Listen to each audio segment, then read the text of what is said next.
충청도요. 촌놈이에요. 우리도 충청도인데. 충청도 촌놈끼리. 아니 나는 서울에서 태어났어. 네, 오늘은 30대 미혼남 내 집 마련을 하면서 깨달은 사실에 대해서. 30대 미혼남이 누구야? 접니다. 네. 집 마련하면서 깨달은 사실이 뭐예요? 최근에 사촌 여동생이 전화가 왔어요.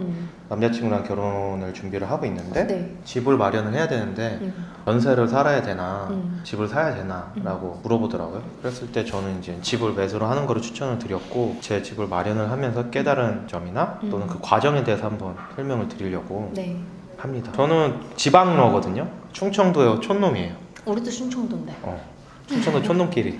아니 나는 서울에서 태어났어. 아, 그래요? 부모님이 충청도예요. 이렇게 이제 나는 너랑 다르세요. 그래서 저는 기숙사도 살았고 고시원에도 살았어요. 네. 창문이 없는 고시원. 알아요. 그때 28만 원인가? 한 평짜리. 네. 관에 있는 것 같은. 그 다음에 빌라로 이사를 갔고, 네. 그 다음에 오피스텔로 이사를 갔고, 마지막에 아파트로 지금 이사를 살고 갔습니다. 있는지, 네. 내 집 마련한지. 내 집 마련을 한지.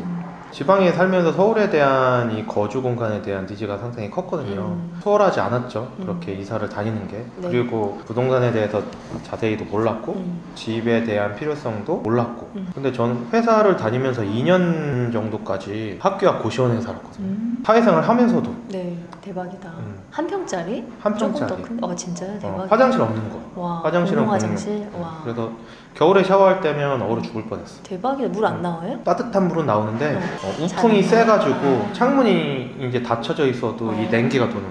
지금 생각하면 눈물이 나. 그랬을 때 저는 깨달은 거를 살짝 이제 던져드리고 사례들을 이제 붙여보자면, 첫 번째 깨달은 거는 내 집 없는 부자는 없다라는 카피를 그쵸. 들은 적이 있어요. 결론은 내 집조차도 마련하지 않고 돈을 모아서 부자가 된다는 거는 어불성설이라는 거죠. 주변에 이제 사업가분들을 많이 만나고 얘기하는 미팅 자리나 그런 경우가 많은데, 본인 집도 없이 사업을 하시면서 돈을 번다고 하시는 분이 있더라고요. 결론은 사업을 하더라도 맞아. 앞에서 벌어도 뒤에서 까지는 경우가 많아요. 결국에는 사업에서 번 돈보다 부동산으로 키운 돈이 더 크고. 네. 그랬을 때 이 첫 번째 깨달음을 겪고, 이거를 해야 되겠다라고 생각을 했고, 두 번째는 선택 안 하는 것도 결국 그게 선택이다. 저는 공부를 안 하고 있었거든요. 그러니까 시간만 계속 보내고 있었어요. 근데 내가 월세를 살고 어쨌든 고시원에 살고 선택을 했던 거예요. 그냥 상황에 밀려서 한 거지만 전세든 월세든 고시원이든 오피스텔이든 선택을 한 것이다.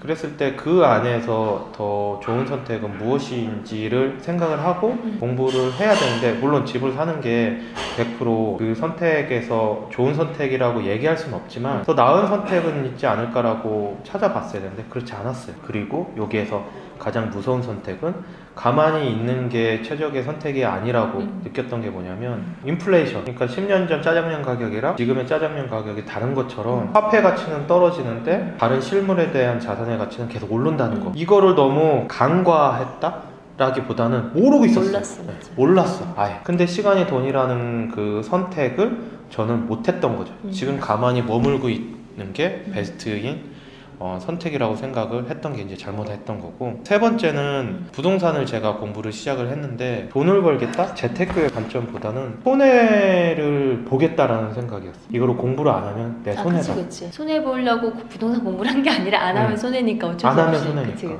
두 번째는 제가 월세를 살고 오피스텔을 살고 고시원을 살고 빌라를 살면서 부동산에 대한 기초적인 지식이 없으면 사기를 당하겠다. 예를 들어 등기부 등본 볼 줄도 저는 몰랐거든요. 네네. 저희 부모님이랑 와서 그 계약서를 작성할 때도 저희 부모님도 볼 줄 몰랐어요. 공인중개사를 믿는 거죠. 근데 아시잖아요. 사기치는 공인중개사도 있다는 거. 이걸 모르면은 좀 당하겠구나 생각이 컸어요. 그래서 이걸 해결하기 위해 처음으로 시도를 했던 건 뭐냐면 강의를 듣기를 시작을 했어요. 부동산 관련된 강의. 네. 그래서 청약 강의부터 듣기 시작했거든요. 저는 회사를 다닐 때도 들었는데 토요일날 오전 9시부터 저녁 6시까지 하는 강의. 그 있잖아, 막 온몸이 베베 꼬여 더워 죽게 했는데 여름에 들었거든요. 그걸 똑같은 거를 5만 원씩 내고 3번을 들었어요.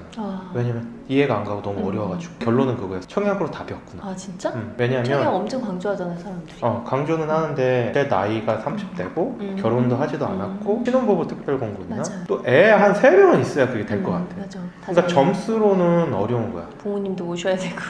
결국은 뭐 부모님도 해서 부양가족이 늘어나야 맞아. 이런 될 수가 없다라는 거예요. 그랬을 때 결론은 처음대로 해서 제가 당첨이 되는데 인디언 기우제? 그러니까 물 떠놓고 기도를 하면서 당첨될 때까지 계속 있어야 된다. 이거를 저는 2년 동안 했어요. 2년 결국에 동안. 하나도 당첨 안 되고. 당첨이 안 됐어요. 그래서 다른 방법들을 찾기 시작을 했어요. 예를 들면 이런 거 줍줍 뭐냐면 분양이 끝나고 나서 분양을 포기한 사람들의 매물이 나오는데 가서 직접 이제 줄 서서 기다려서 번호표 넣고 추첨. 맞아요. 그래서 제가 기억나는 게 광교에 어떤 아파트가 있었는데 제가 새벽 6시까지 도착을 해서 기다렸는데 12시간을 기다렸어요. 밖에서. 화장실도 못 가고 밥도 못 먹고 그래서 오전 12시에 기다렸는데 저녁 10시인가 12시인가 들어왔어요. 대박이다. 근데 깜짝 놀랐던 게 뭐냐면 세상에 100발의 노인분이 낚시 의자를 가져와서 거기에서 줄 서면서 오후 6시쯤 되니까 자기 손주, 손녀랑 바톤 터치를 하시거든요. 그치. 많이 해보신 분이야.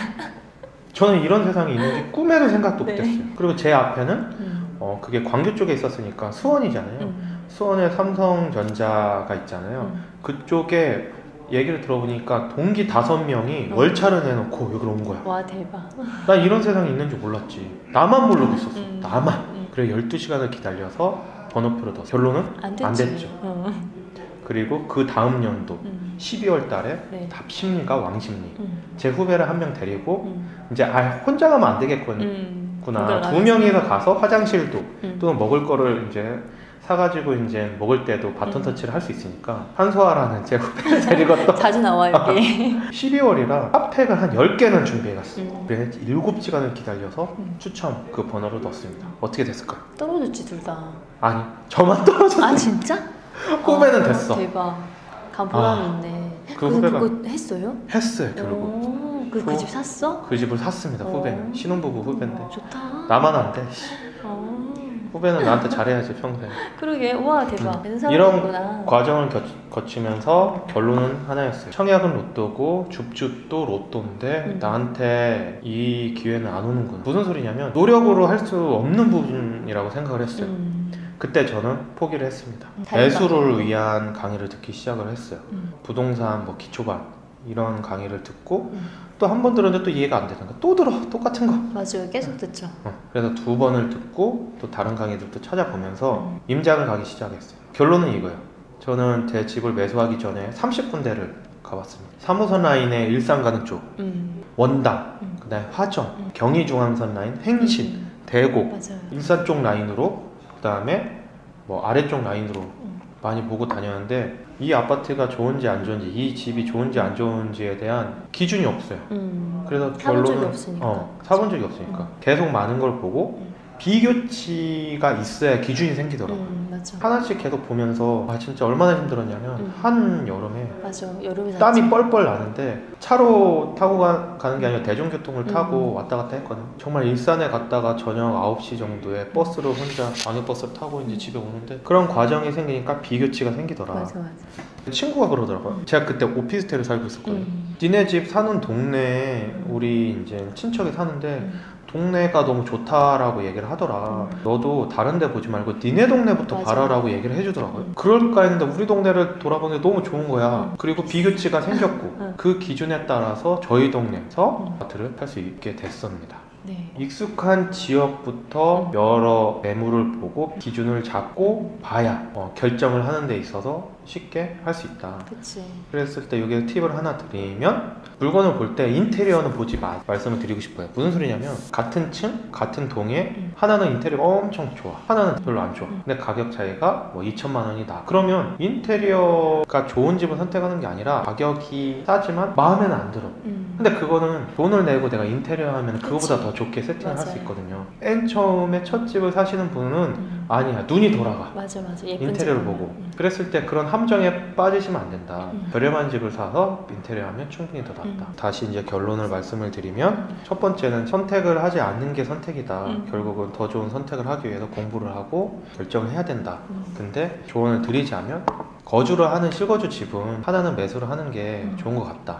그게 해야죠. 인플레이션 관점에서 돈의 가치는 떨어지고 자산의 가치는 높아지고 이런 게 지금도 근데 너무 많이 하지만 볼 수 있고. 그냥 무조건 산다고 돈이 오르는 건 아니니까. 그렇죠. 그것도 되게 진짜 공부해야 되는 것 같아. 그게- 오를 지역을 사야 되는 거니까. 그렇죠. 근데 리스크가 최저로 만들 수 있는 거는 본인의 이제 실거주 한 채는 그렇게 이제 샀을 때 손해 보지 않는 전략이라는 거죠. 무주택자들은. 두 번째는 물론 이게 재테크의 관점이 아니지만 결국 자산의 가치가 높아지면서 어떻게 보면 투자로도 실거주를 하면서 할 수 있으니까 너무 좋은 것 같다. 그리고 세 번째는 지금 그냥 있는다고 하는 것도 그게 선택이니까 더 좋은 선택을 위해서 공부하는 게 필요하다.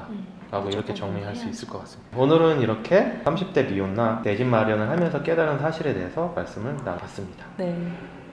애쓰셨어요. 오늘 유독 힘들어 보이네. 다음 영상으로 찾아뵙도록 하겠습니다. 안녕. 안녕.